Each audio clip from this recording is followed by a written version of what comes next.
para dar formalmente la bienvenida.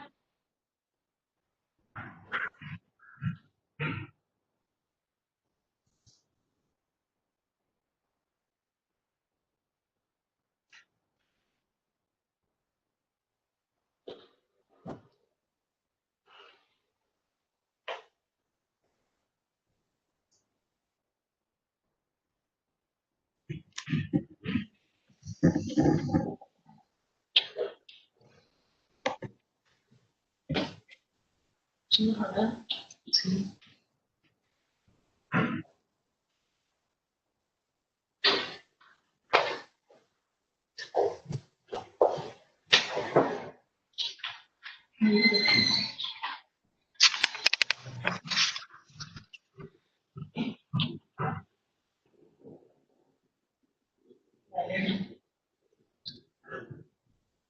Ya se me enchufa.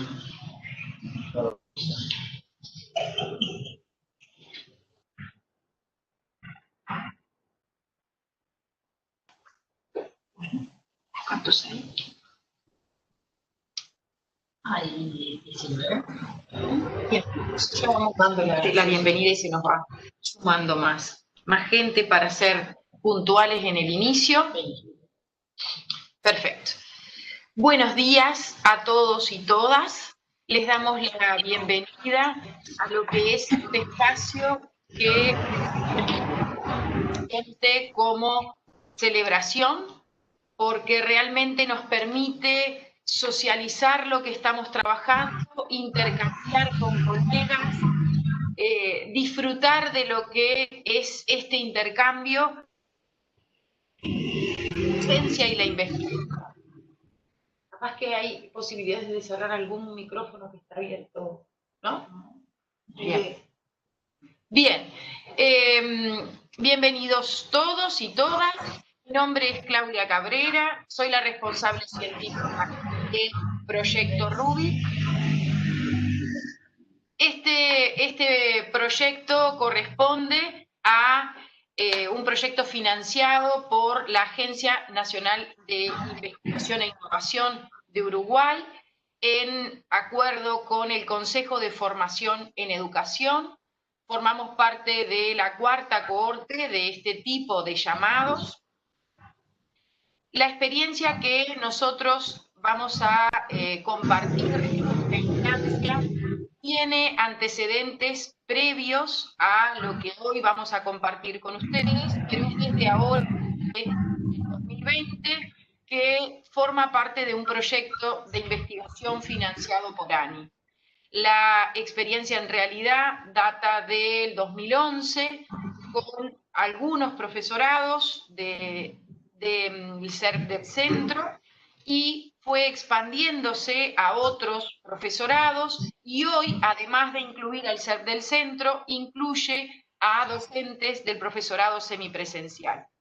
De forma muy breve voy a, además de darles la bienvenida, voy a presentar algunas características generales de lo que es el proyecto, algunas cuestiones generales del proyecto, para dar paso a una de las investigadoras del proyecto a que se focalice en lo que hoy va a ser nuestro foco principal, que es los resultados referidos al instrumento de investigación que aplicamos en esta primera instancia del trabajo en el proyecto. Otra de las cuestiones que quería mencionar es que en el caso del tercer webinar, el foco está puesto en los resultados del proyecto referidos a este instrumento aplicado, pero que esto es solo un aspecto de los distintos que lo conforman, y que en este caso particular hicimos una especial invitación a otros investigadores, porque el tenor de esta presentación apunta fundamentalmente a lo que es presentación del proyecto. Sabemos que muchos de los que nos acompañan ya han participado en otras instancias, pero también sabemos que contamos con con la asistencia de nuevos integrantes, de nuevas personas que se van sumando a lo que es esta presentación, seguramente vinculadas a lo que es la participación de nuestro asesor, que es Eduardo Elosegui. Tenemos el placer de escucharlo en la parte más importante de lo que va a ser este webinar. Entonces, ¿en qué consiste el proyecto Rubik? En esta diapositiva intentamos sintetizar las cuestiones generales del proyecto. Primero que nada, ¿cuál es el propósito de este proyecto? Lo que se procura es favorecer el desarrollo de estrategias investigativas en futuros docentes en el marco del aprendizaje ubicuo. Estamos específicamente focalizados en la formación inicial de docentes, para ser más precisos en lo que refiere a docentes de profesorado. El CERP del centro forma docentes de profesorados, de distintos profesorados, y es ese el foco de estudio. Cuando nosotros vamos a identificar los grandes pilares que conforman este estudio, hablamos de una comunidad profesional de aprendizaje vinculada a distintos profesores, a distintos docentes de la formación inicial, correspondientes a distintos profesorados, que ahora vamos a ver qué asignaturas dictan esos docentes, que están en intercambio permanente con el equipo de investigación en espacios de coordinación, ¿sí?, del centro, que cada 15 días aproximadamente tienen encuentros periódicos. Estos docentes orientan a sus estudiantes en elaboración de proyectos de introducción a la investigación. En el caso de la formación docente de Uruguay, no es algo común que los estudiantes realicen proyectos de aproximación a la investigación. Si bien tienen una asignatura denominada educativa, lo que tiene de diferente este proyecto es que involucra a fundamentalmente docentes de investigación, con docentes de informática, con docentes de otras asignaturas vinculadas a la investigación, y en esa coordinación procuran orientar a sus estudiantes en la elaboración de proyectos que además, de campo, obtienen resultados y analizan esos resultados hasta llegar a conclusiones en lo que es su primer acción a esto de realizar investigaciones vinculadas a temáticas educativas que son de su equipo de investigación. Se constituye por el ser del centro, que todos los representantes, yo en este momento soy la cara visible, pero es un equipo mucho más amplio de docentes que vienen trabajando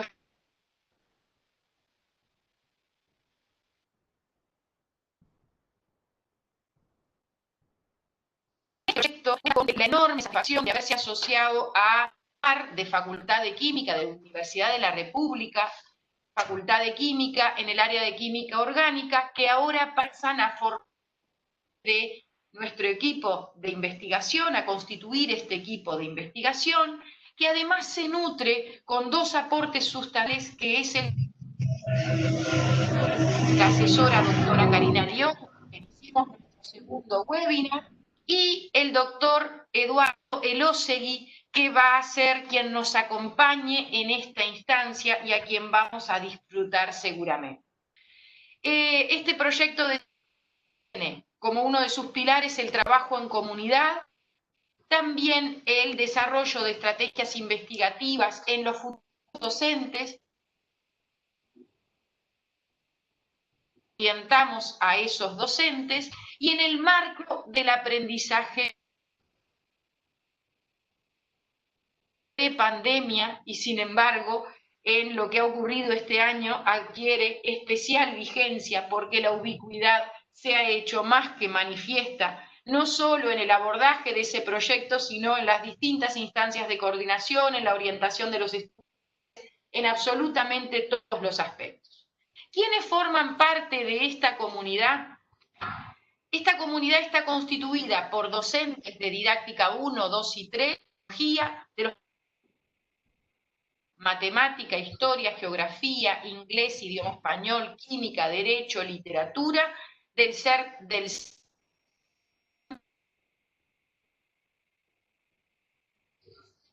de biología solamente, del grado semipresencial. También la docente de investigación del CERT del centro, la docente de informática del CERT. Docentes de otras asignaturas específicas vinculadas a la investigación.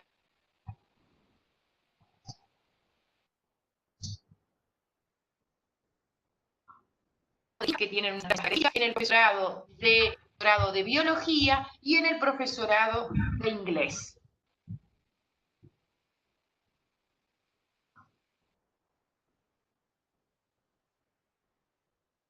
En el idioma español tenemos docentes específicas vinculados también a estos proyectos. Entonces, esto que en un inicio se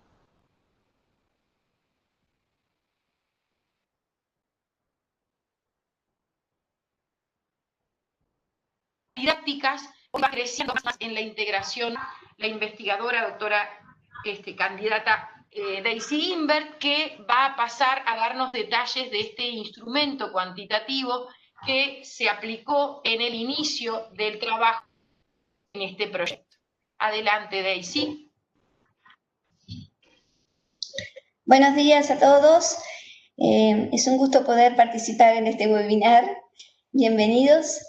Bueno, y como les decía Claudia, yo les voy a describir cómo fue el proceso de construcción de este instrumento que aplicamos al inicio en esta investigación-acción y que pretendemos volver a aplicar hacia el final de la investigación.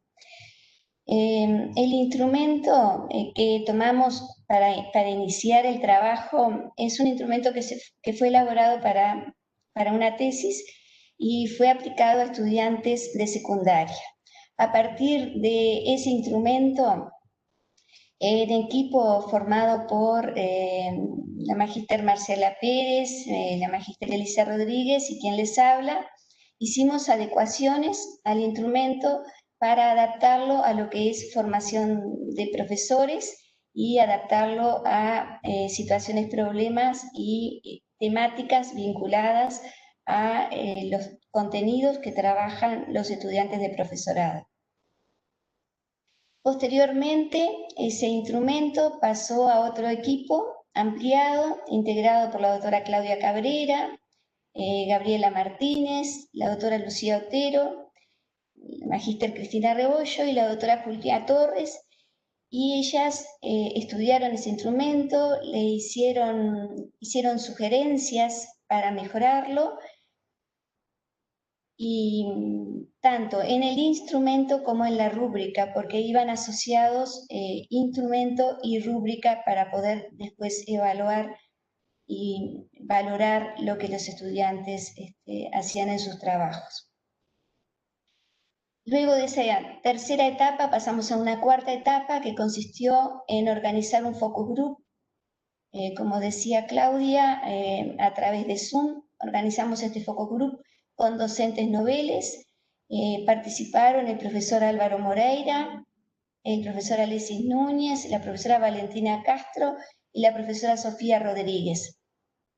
En ese focus group, con estos estudiantes que han vivido en sus años de formación el proceso de los PID, los proyectos de introducción a la investigación en didáctica, fuimos analizando qué aspectos del instrumento podían no entenderse claramente, qué aspectos habrían que mejorarse, y luego de tomar todas esas valoraciones y esas sugerencias de parte de los noveles, volvimos a hacer adaptaciones al instrumento y a la rúbrica, y la compartimos con nuestros asesores el doctor Eduardo Losegui y la doctora Karina León, y a su vez ellos también nos hicieron sugerencias para mejorar tanto el instrumento como la rúbrica, y volvimos a trabajar con esas sugerencias haciendo las modificaciones necesarias.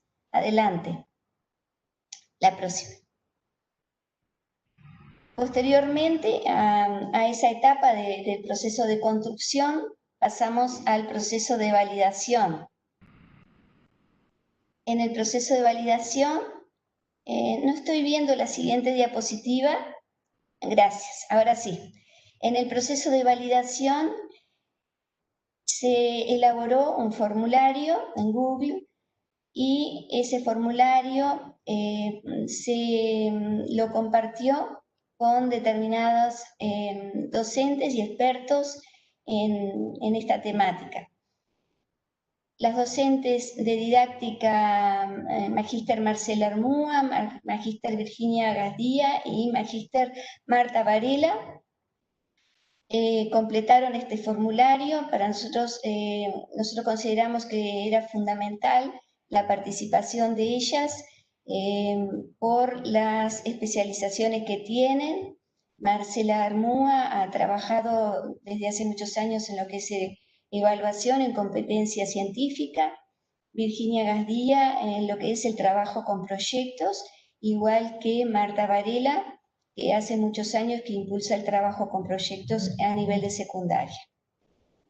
También para nosotros era importante los aportes que podían realizar docentes noveles, y invitamos a los mismos docentes que ya mencioné que habían intervenido en el focus group. Y tuvimos el honor también de que participaran expertos extranjeros, la doctora Dolores Casquero, el doctor Juan Leiva y la doctora María Jesús Luque, que nos realizaron aportes también a través de ese formulario para mejorar lo que era el instrumento y la rúbrica que estábamos elaborando. De todas esas opiniones, sugerencias, comentarios, volvimos a trabajar en el instrumento, haciendo las adecuaciones y las modificaciones necesarias. De esta forma, el instrumento quedó conformado por 7 bloques y 15 ítems.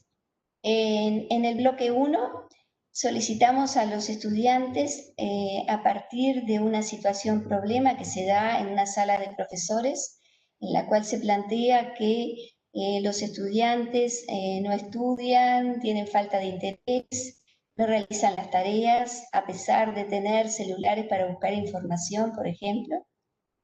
Y se solicita a los estudiantes que indiquen si las opiniones y los comentarios que se vierten allí tienen una base científica. En el ítem 2 se les solicita que digan cómo procederían para utilizar evidencia científica en relación a ese caso que se les plantea, y cómo procederían utilizando las tecnologías digitales para encontrar esas evidencias. En el bloque 2 se les plantea que puedan formular la pregunta de investigación, definir los objetivos y formular las hipótesis para esa pregunta que ellos plantearon. En el bloque 3 se solicita que indiquen cómo podrán buscar la información en el supuesto caso que estén realizando una investigación sobre rendimiento académico, y cómo utilizarían las tecnologías digitales para esa búsqueda. Y además se les presentan 2 citas o paráfrasis, y se les solicita que las valoren de forma crítica y reflexiva si esos párrafos que se les presentan corresponden a conocimiento científico o conocimiento cotidiano. En el bloque 4 se solicita que identifiquen las variables en la pregunta que ellos plantearon y que diseñen una metodología que les permita resolver y responder a esa pregunta planteada. En el bloque 5 se les brinda una tabla de datos y se solicita que puedan elaborar un texto analizando esos datos. En el bloque 6 se les brinda los objetivos, el objetivo para la supuesta investigación de la cual surge esa tabla de datos, y se solicita que puedan formular una conclusión o conclusiones y que también vean cuáles serían las proyecciones a futuro a partir de esos datos que surgen de la tabla. En el bloque 7 se solicita que puedan elaborar un póster con los títulos y los subtítulos para dar a conocer los resultados y que indiquen también qué herramientas digitales podrían utilizar dentro del aprendizaje ubicuo para elaborar dicho póster. De esa forma quedó integrado el instrumento y la rúbrica consta de 4 niveles de desempeño para esos 15 ítems. Esos niveles de desempeño corresponden al nivel destacado, avanzado, en progreso e incipiente, con 4 puntos. Posteriormente a la elaboración del instrumento se realizó la aplicación del mismo. Como ya decía Claudia, están participando los estudiantes del CERP y estudiantes de biología del profesorado semipresencial. Fueron las 2 instituciones a las cuales se les aplicó el instrumento. Correspondió la aplicación a 9 profesorados, que ya nombró Claudia, no los reitero, y aparecen en la diapositiva, y implicó el trabajo a partir de 20 asignaturas. Las asignaturas ya también las mencionó Claudia. Lo único que podría agregar sería que a nivel de didáctica 2 se trabaja en forma interdisciplinaria con las asignaturas de informática y de investigación educativa. Y existe también trabajo interdisciplinario en otras docencias, por ejemplo, tutoría de pasantía de biología con didáctica 3 de biología, para darles algunos ejemplos. Y participaron 19 docentes y 126 estudiantes respondieron la prueba este cuestionario. Por acá voy terminando lo que es la construcción y validación del instrumento, y ahora tengo el placer y el honor de presentar a nuestro asesor, el doctor Eduardo Losegui, que es doctor en psicología, profesor titular de la universidad en el área de métodos de investigación y diagnóstico en educación de la Universidad de Málaga, España, cofundador y director académico del Máster Propio Universitario en Atención Temprana de la Universidad de Málaga. Desde 1999 se han desarrollado 20 ediciones. Igualmente es cofundador y director académico de 4 ediciones conjuntas del Máster en Atención Temprana con la Universidad Católica del Uruguay desde 2012 y 4 ediciones conjuntas con la Universidad de Santo Tomás, Chile, desde 2014. Ha ocupado distintos cargos de responsabilidad en la Universidad de Málaga, director de Bienestar y Cooperación al Desarrollo, vicedecano de Ordenación Académica de la Facultad de Ciencias de la Educación, director del Departamento de Métodos de Investigación e Innovación Educativa. Ha dirigido grupos de investigación subvencionados por la Unión Europea, 2 proyectos de Leonardo da Vinci y un proyecto Erasmus por la Junta de Andalucía y otros organismos. Ha dirigido diversas tesis doctorales relacionadas con la educación inclusiva, la innovación educativa y ámbitos de diagnóstico, y tiene numerosas publicaciones tanto en el ámbito de la metodología de la investigación como del diagnóstico en educación en diversas revistas internacionales como nacionales. El currículum sigue, pero el tiempo que tenemos nosotros es escaso, así que los voy a dejar por acá. Bienvenido, profesor. Muy bien, muchas gracias, Daisy, por tu amable presentación y por tu clara y magnífica presentación de lo que ha sido el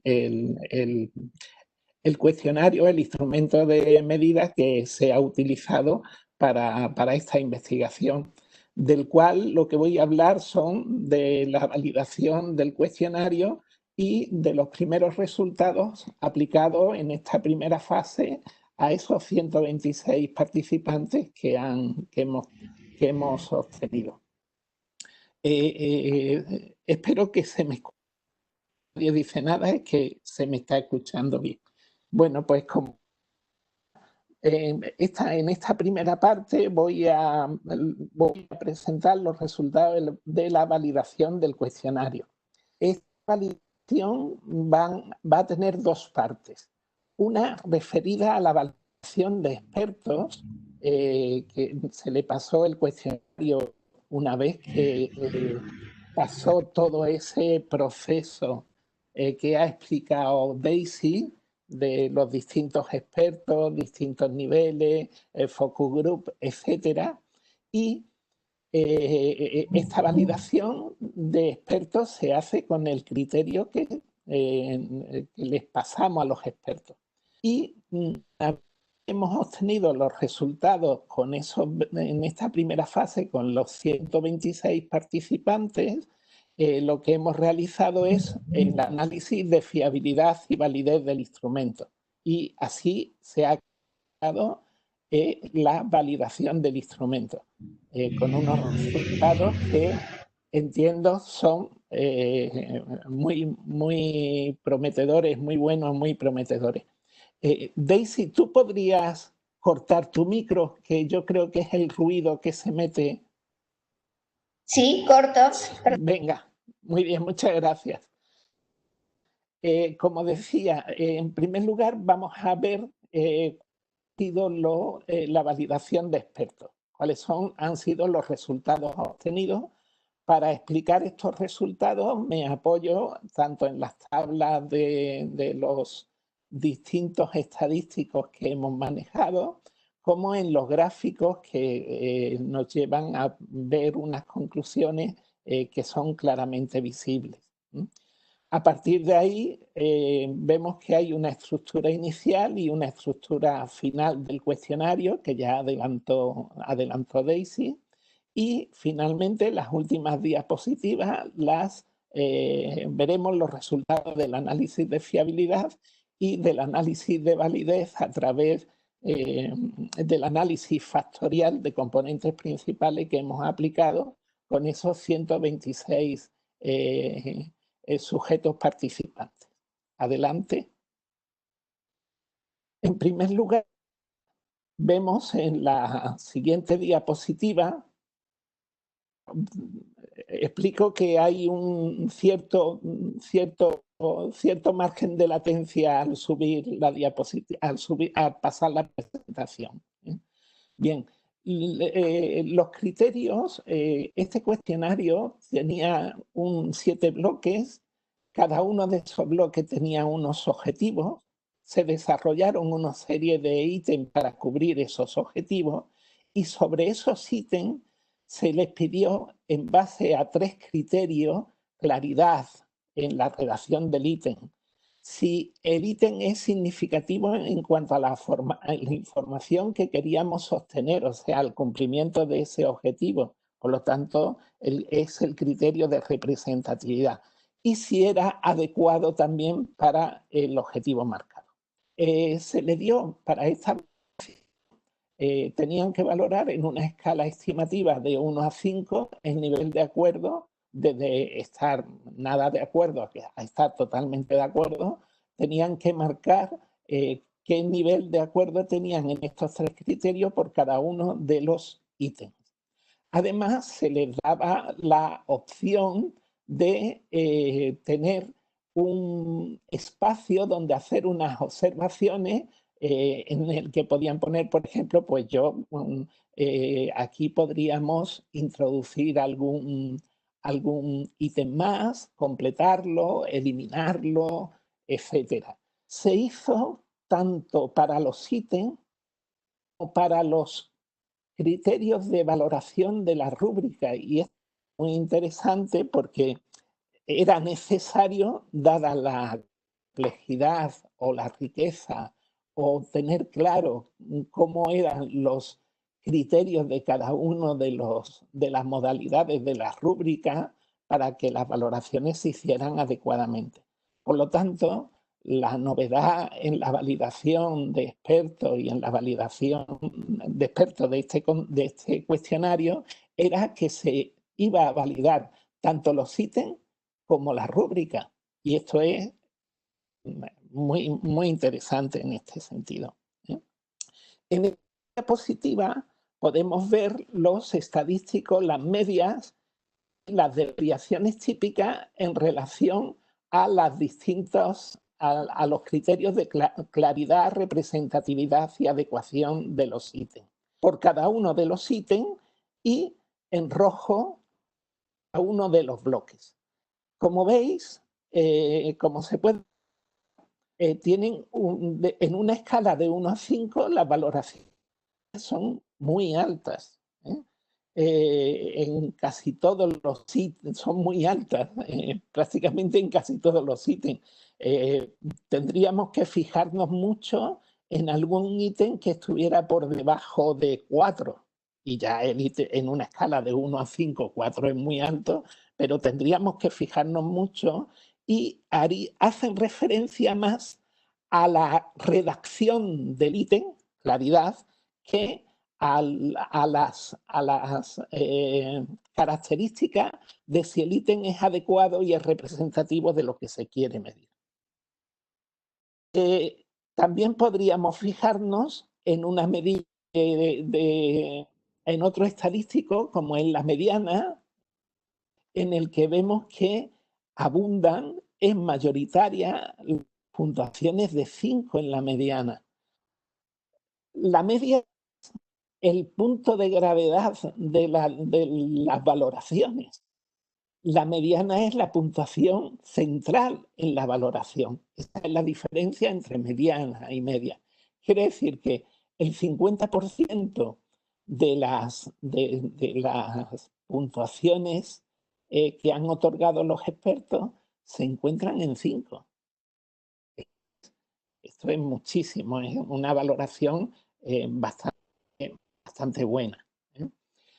Pero estos son números, vamos a verlo de manera gráfica y en la siguiente diapositiva vemos cómo la puntuación media de los ítems están por encima de 4, tanto en claridad como en representatividad como en adecuación. Y si vemos en la siguiente diapositiva las valoraciones medias de cada uno de los ítems, aquí pues una raya roja, aquí vemos por el ítem 1, en amarillo aparece el criterio de calidad, en negro aparece el criterio de representatividad y en gris aparece el criterio de adecuación. Las puntuaciones medias obtenidas por cada uno de estos ítems y en cada una de los criterios valorados están puestos aquí abajo en la tabla y si trazamos una línea roja en el valor 4, vemos que en adecuación y representatividad todos están por encima de 4. En claridad casi todos están por encima de 4. Únicamente 3 de los criterios de calidad referidos al ítem 6, al ítem 7 y al ítem 10 por debajo de 4, pero por encima o dando el 3,5. O sea que es muy adecuado en una escala de 1 a 5, donde la mitad es 2,5. Muy bien. Siguiente diapositiva, vamos a ver ahora en relación a los bloques. En relación a los bloques, vemos en esta línea roja que marca el 4, que todos los criterios de adecuación y representatividad puntúan por encima de 4, con lo cual tienen una valoración de muy buena, muy alta, y solamente en el criterio de claridad en la redacción puntúan por debajo de 4 el bloque 3 y el bloque 5, que tienen una valoración alta, pero no tan alta como el resto de los criterios. Ahora vamos a ver en la en la siguiente diapositiva los valores medios de la rúbrica. Aquí en la rúbrica se utilizaron 4 criterios, fueron desarrollados, están desarrollados de manera muy concisa, qué se entiende con una valoración de excelente, qué se entiende por una valoración de muy buena, qué se entiende por una valoración de aceptable y qué se entiende por una valoración de no aceptable. Bueno, pues las valoraciones en cuanto a la claridad de lo que se entiende, su representatividad y su adecuación están por encima de 4 en el criterio de excelente, el criterio de muy bueno, en el criterio de aceptable, y está algo por debajo de 4, desde 3,63 a 3,89, en el criterio de no satisface. Si lo vemos por bloque, siguiente diapositiva, vamos a ver cómo se comportan estos criterios por bloque. Y por bloque pues se comportan de manera excelente, menos en el bloque 3 y en el bloque 2 relacionado con la representatividad y la claridad, o en el bloque 1 con la representatividad y en la adecuación, vemos que hay más diferencias en relación de la rúbrica, los criterios de la rúbrica por bloque. Bueno, aunque todo alcanzar o que todo sobrepase los 4 es que tendríamos un instrumento perfecto, y no se trataba de tener un instrumento perfecto, se trataba de tener el instrumento que nosotros queríamos, pero ganando calidad por las aportaciones de expertos como de los participantes que vienen después. En la siguiente diapositiva vemos cómo si señalo aquí hay cuatro gráficas, ¿vale? Estas 4 gráficas se corresponden a la valoración del criterio en la rúbrica, es lo mismo que nos informaba la gráfica anterior, pero presentado de una manera en la que podemos tener una información muy interesante. Y es el comportamiento de los criterios de claridad, representatividad y adecuación en la rúbrica según los bloques.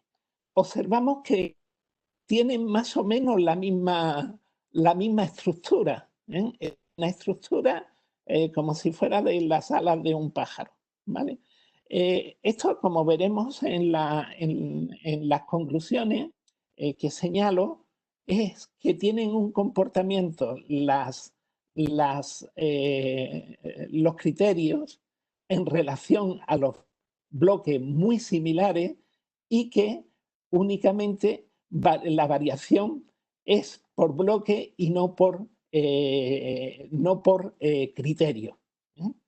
Aquí, por ejemplo, en el bloque las puntuaciones son muy parecidas. En el bloque 6 del criterio excelente es muy parecida.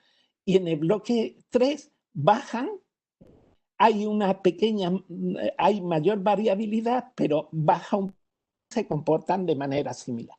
Y eso es lo que quería decir. Claro, con estas valoraciones, nosotros, siguiente diapositiva, por favor, a la conclusión que llegamos fue que las valoraciones por los expertos en relación a cada uno de los ítems tienen un grado de acuerdo muy alto en cada uno de los criterios, en claridad 4,4, en representatividad 4,41, en adecuación 4,44, en una escala de 1 a 5.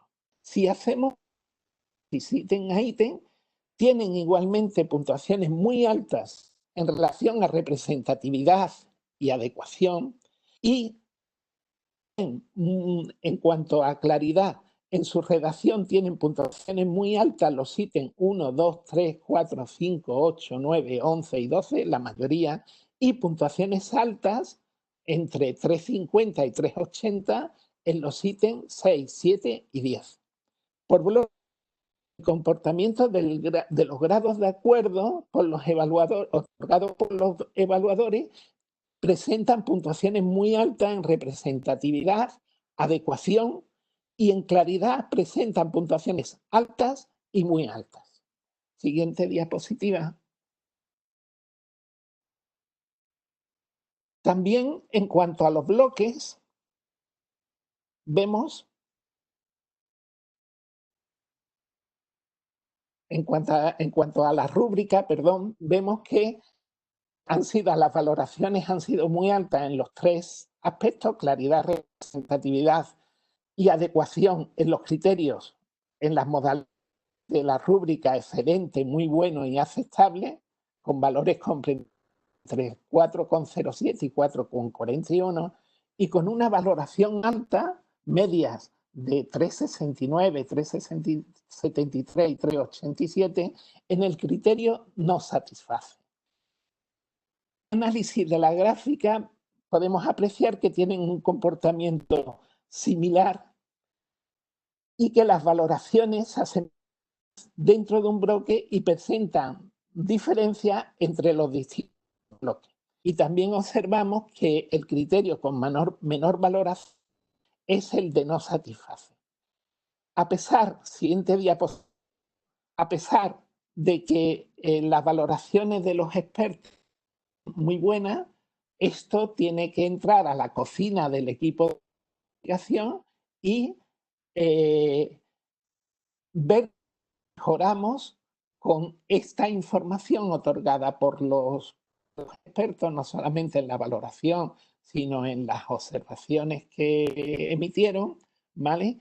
Y se consideró la inclusión de nuevos ítems en relación en los bloques 1, 6 y 7, y también la inclusión de una opción 0 en la rúbrica de aquellos participantes que no supieran contestar o no alcanzaran el grado mínimo de incipiente en esta rúbrica. Se modificaron igualmente los calificativos, pasando a ser destacado con 4 puntos, avanzado con 3 puntos, en proceso con 2, incipiente con 1 y no presente o no alcanza esa suficiencia con 0 puntos. Por lo tanto, nos llevó a considerar una nueva estructura que la vemos en la siguiente diapositiva de forma clara. Los bloques, número de ítems que inicialmente contenían, eran 12 ítems en total.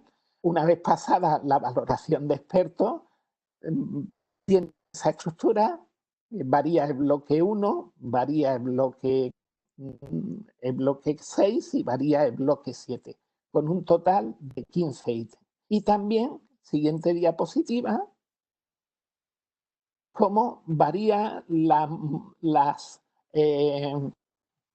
categorías de la rúbrica de 4, con los nombres que ahí podéis ver, a 5, con esas nuevas denominaciones y con la inclusión del valor 0. Muy bien. Aquí lo que tenemos es, nos dice, hay un análisis de contenido por expertos que nos dice que tiene una estructura, que la estructura y la redacción es adecuado, pero nos hace falta después saber cuál es la fiabilidad del instrumento, la validez del instrumento. Hemos realizado un análisis de fiabilidad utilizando un estadístico que es la W de McDonald, dado que las respuestas tienen una naturaleza ordinal. La respuesta de los sujetos va alcanzando de manera progresiva, es ordinal, se puede escalar, ¿vale? O poner un orden, por eso es ordinal. No es lo mismo la calificación de excelente, muy bueno, etcétera, o con la nueva denominación de destacado, avanzado, etcétera. Entonces se utiliza, lo digo porque algún profesor, algún experto que podáis estar siguiendo esta presentación, habréis oído siempre hablar del alfa de Cronbach, pero el alfa de Cronbach se utiliza para medidas que vienen en escala o que son continuas, escalas o intervalos. La W se utiliza para variables ordinales. Bueno, el valor de este estadístico es de 0,793, que es un valor muy bueno. Se puede considerar que tiene una fiabilidad alta. En cuanto al análisis, siguiente diapositiva, en cuanto al análisis de validez, primero comprobamos los criterios que este análisis factorial de componentes principales fuera adecuado. Comprobamos la medida KMO de adecuación de muestreo, que nos da una medida cercana al 1, por lo tanto es el estadístico de Kaiser-Meyer-Olkin es adecuado, nos dice que hacer un análisis factorial es adecuado, y el test de fericidad de Bartlett nos da significativo, por lo tanto no hay comunalidad entre los factores, quiere decir que no hay correlación entre los factores y por tanto se puede proceder a hacer un análisis factorial. Y en este caso hemos elegido el de componentes principales. Siguiente diapositiva. Bien, vemos en este análisis de componentes principales que utilizando la varianza de 7 factores, vemos en el gráfico de sedimentación, llegamos hasta el 7, muy próximo a 1, explica el 75,86% de la varianza si hacemos una agrupación de los distintos ítems con la estructura que vamos a explicar en la siguiente diapositiva. Una varianza explicada en un análisis factorial del 75-80% es muy buena. Siguiente diapositiva.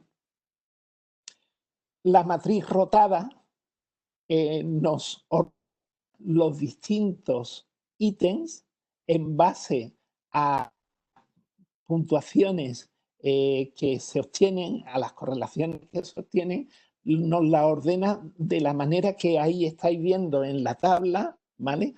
Aquí en esta tabla, utilizando el método de rotación con el modelo Quartimax, no el modelo Varimax, sino el modelo Quartimax, que nos proporciona aquellos ítems que mejor se ajustan a los factores, ya que estamos tratando con puntos de tipo ordinal.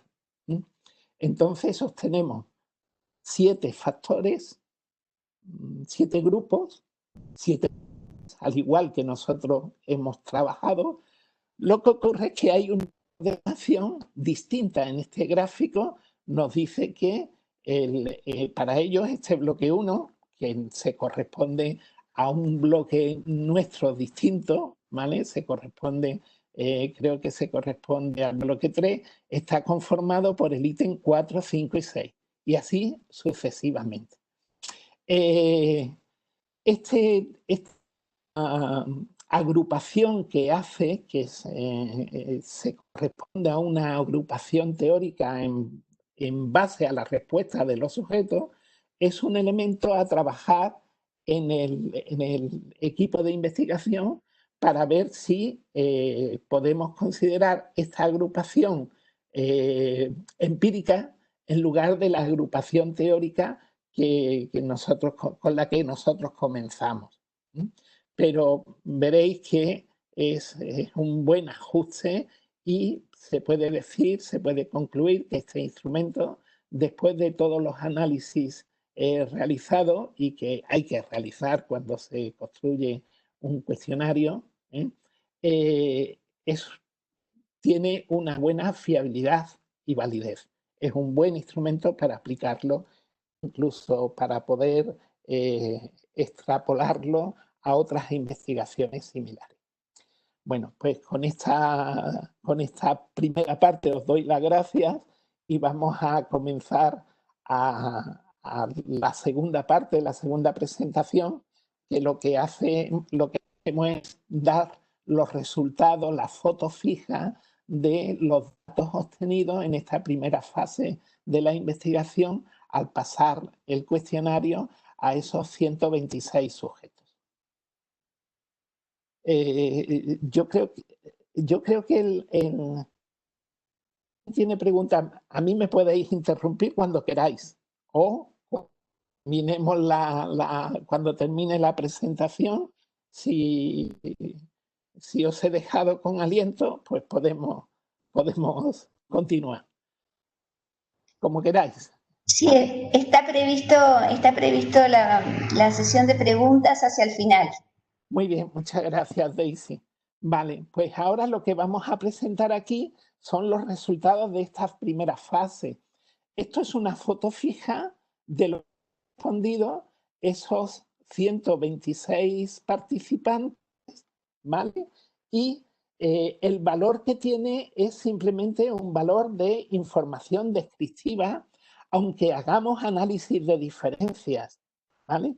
Pero para nosotros, para esta parte, en este momento de la investigación, es una foto fija, ¿de acuerdo? ¿Qué vamos a ver en esta presentación de resultados? Vamos a ver cuál es la muestra y cómo se distribuye entre las distintas variables consideradas, como la de género, como la de carrera, que yo llamo carrera, pero bueno, o la de curso.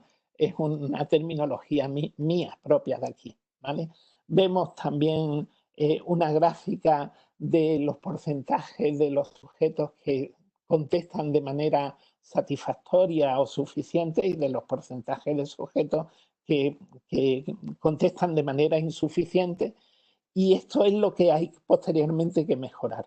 Después, también por tener esa radiografía, esa foto fija, vemos a ver si hay diferencia por grupo en relación a los ítems o a la puntuación total, teniendo en cuenta la carrera cursada si están en didáctica 1, didáctica 2, didáctica 3, etc. ¿De acuerdo? En cuanto a la muestra, vemos siguiente diapositiva.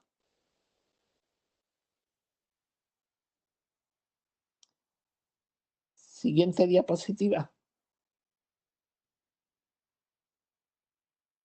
Bien, ahí tenemos el número total de 126, como hemos dicho. Yo he utilizado la distribución de 126 participantes por centro. El centro A se corresponde a la enseñanza presencial. Yo he puesto centro A porque la verdad es que no lo sabía. Y el centro B corresponde a la enseñanza no presencial. Que me corrija Daisy si yo me equivoco en la consideración. Y aquí son 100 en el centro A, 100 participantes, 26 participantes en el B. Estos son los porcentajes.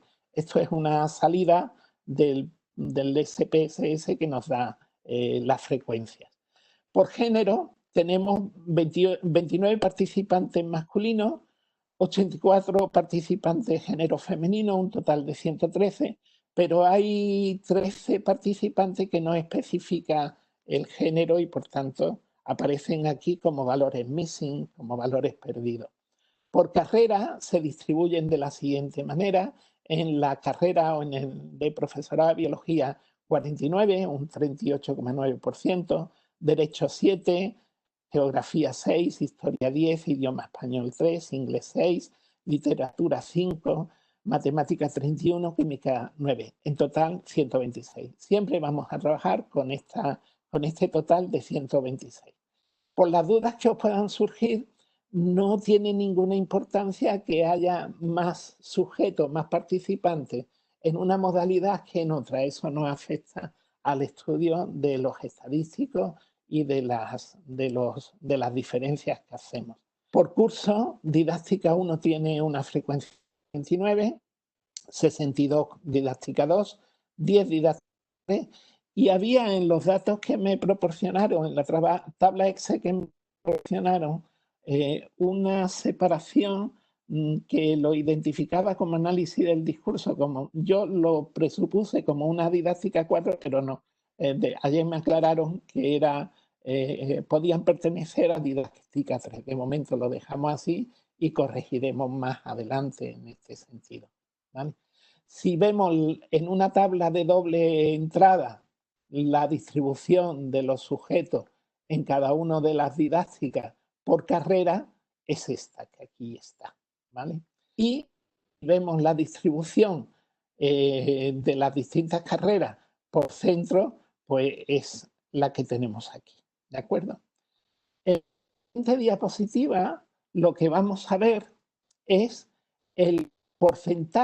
los porcentajes de participantes que han contestado valores 0 o 1, con lo cual es una contestación que es insuficiente, o valores 2, 3 y 4, que son porcentajes de una respuesta suficiente en el conocimiento de lo que es un proceso de investigación.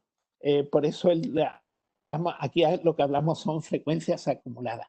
Vemos cómo señalo en línea roja el 50%, están los insuficientes y en verde están los suficientes. Hay mayor porcentaje de ítems con suficiente que con insuficiente, el 1, el 4, 5, el 6, el 11 y el 12, mientras el resto empujan hacia arriba el azul. Tenéis los valores de los porcentajes acumulados, están dentro del diagrama de barras acumuladas. Una vez que tenemos esta información positiva, lo que hacemos es preguntarnos los grupos cómo se comportan en relación a la respuesta de los ítems. Bien, pues esto lo hacemos mediante el análisis de diferencia de medias. Como se trata de variables que son ordinales, porque están valoradas con 0, 1, 2, 3 y 4, en el que 4 es más que 3, 3 es más que 2, 2 es más que 1, etcétera, ¿vale? Y el estadístico que se utiliza para pruebas no paramétricas es el H-Wallis. Es el H-Kruskal-Wallis porque hay dos modalidades en la variable independiente o factor. Hay 5 modalidades, 0, 1, 2, 3, 4 y 5. ¿Vale? Aquí la información que obtenemos es que se encuentran diferencias significativas en relación a la carrera donde se encuentra el participante en los ítems 2, 3 y 12. En las diferencias significativas nos lo da el valor de la significatividad asintótica que aquí aparece.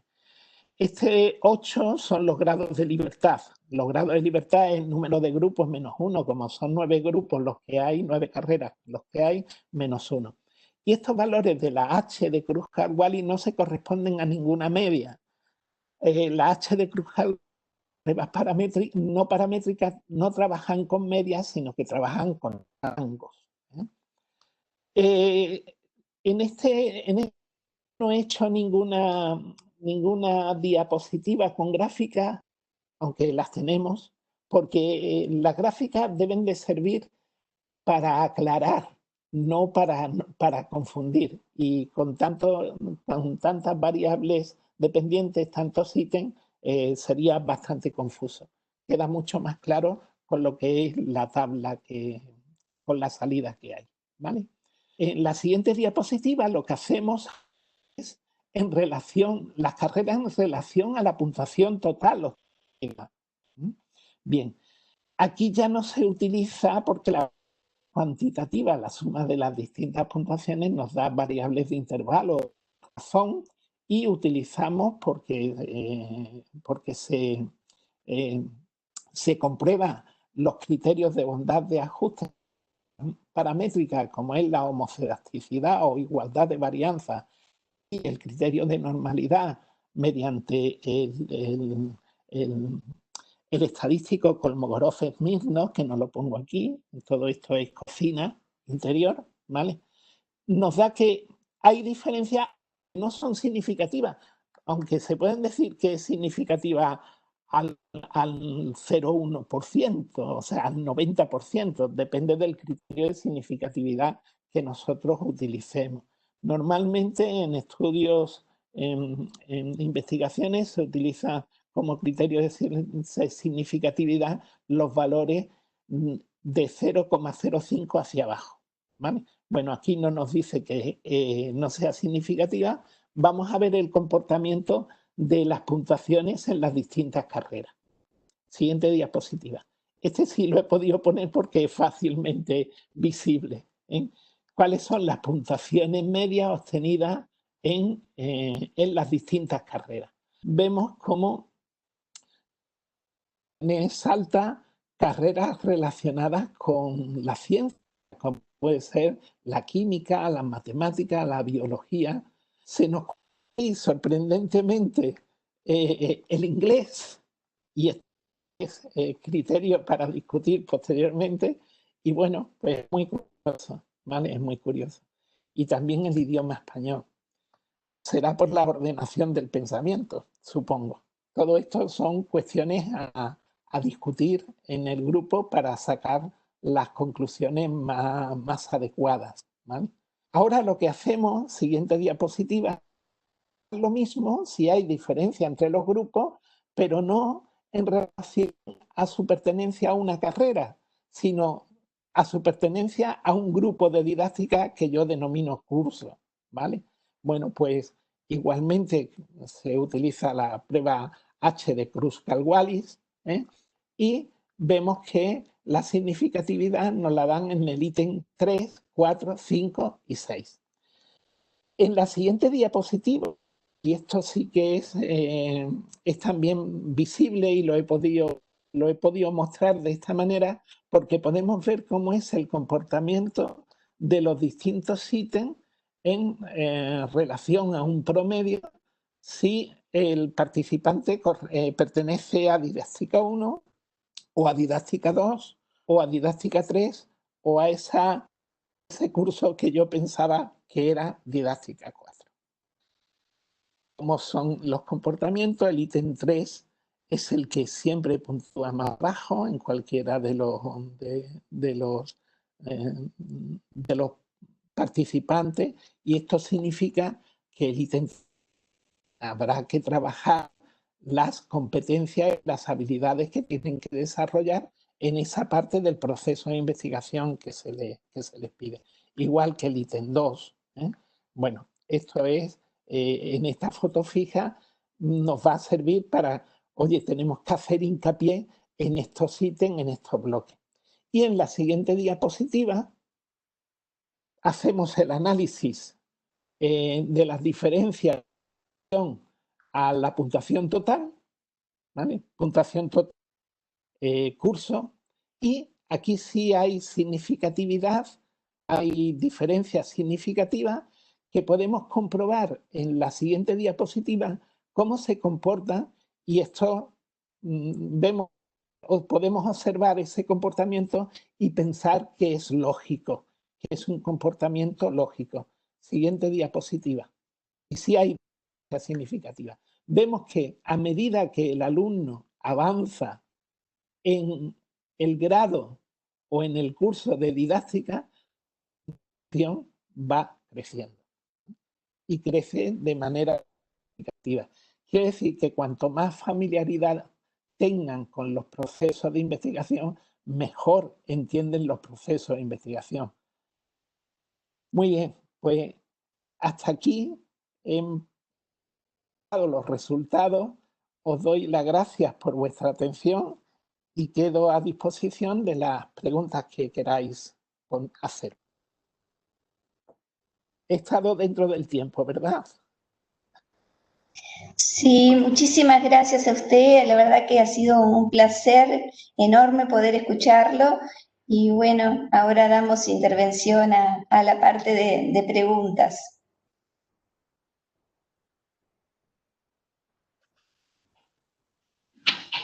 Una de las preguntas que vemos en el chat es resultados.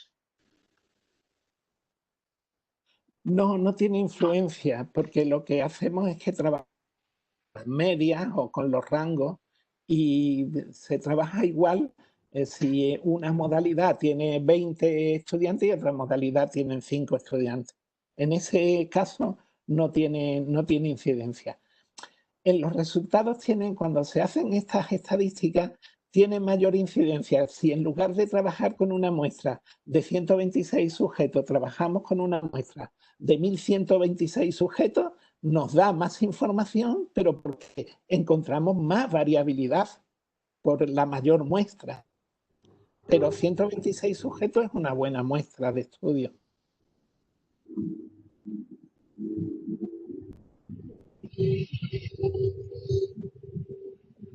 Si ves que no he contestado adecuadamente lo que me preguntabas, no tengo ningún inconveniente en reformular mi respuesta. Resultó muy clara la explicación, nos responde. Muy bien. Esperamos saber alguna nueva pregunta. Además de agradecerte profundamente, Eduardo, creo que tu presentación tuvo la amplitud para que quienes saben más de Quanti te pudieran seguir más de cerca y quienes sabemos un poco menos o bastante menos, también pudiéramos tener la posibilidad de tener ideas generales tanto a nivel de la validación como a nivel de los resultados. Esto es todo un desafío para el equipo de investigación porque tiene que tomar todo esto de cara a lo que es la aplicación al finalizar el proceso nuevamente del instrumento, porque lo más potente de esto es ver a estos sujetos comparados consigo mismo al finalizar el proceso. Muy bien, muy bien. Gracias por tu apreciación. Estoy leyendo yo también por si hay alguna pregunta. Y sí, el análisis, lo primero que tendríamos, le contesto a Silvia, tendríamos que ver si pudiéramos agrupar a los individuos en base a determinados criterios, pero no es un objetivo de esta investigación, por lo tanto, no hacer, y necesitaríamos quizá, bueno, con el número que hay se puede hacer, pero encontramos diferencia entre los grupos, más allá, hacer grupos más allá de los que están hechos no tendría mucho sentido. Yo he trabajado en cluster ya hace muchos años, cuando se trabajaban casi anualmente, y después salió el LIRREL 7 y dije, bueno,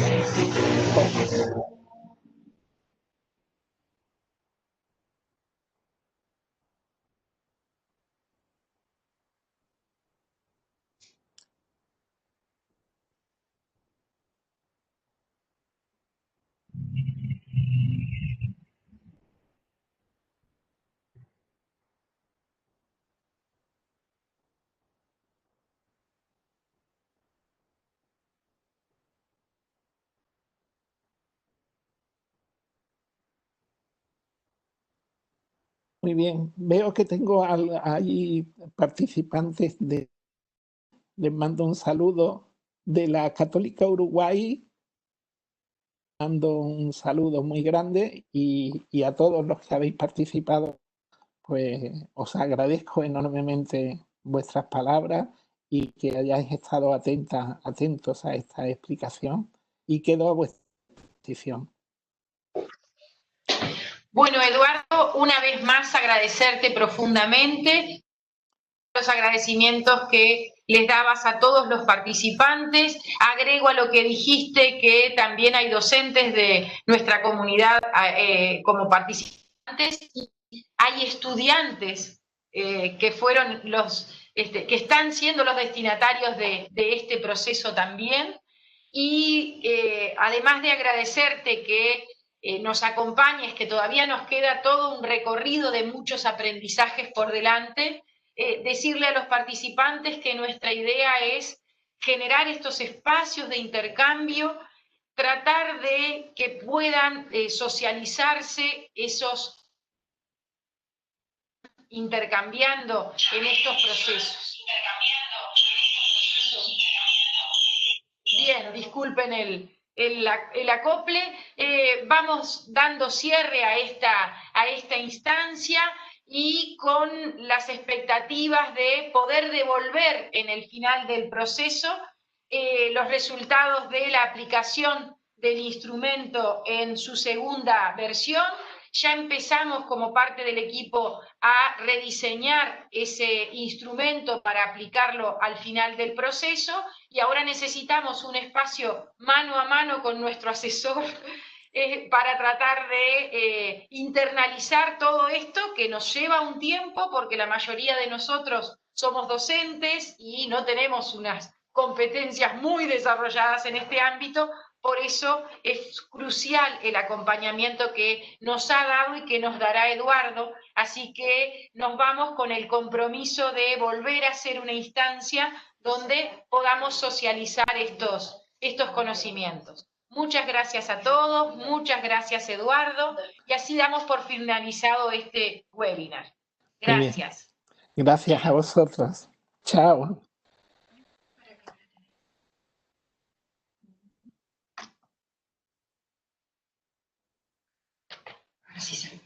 Bien.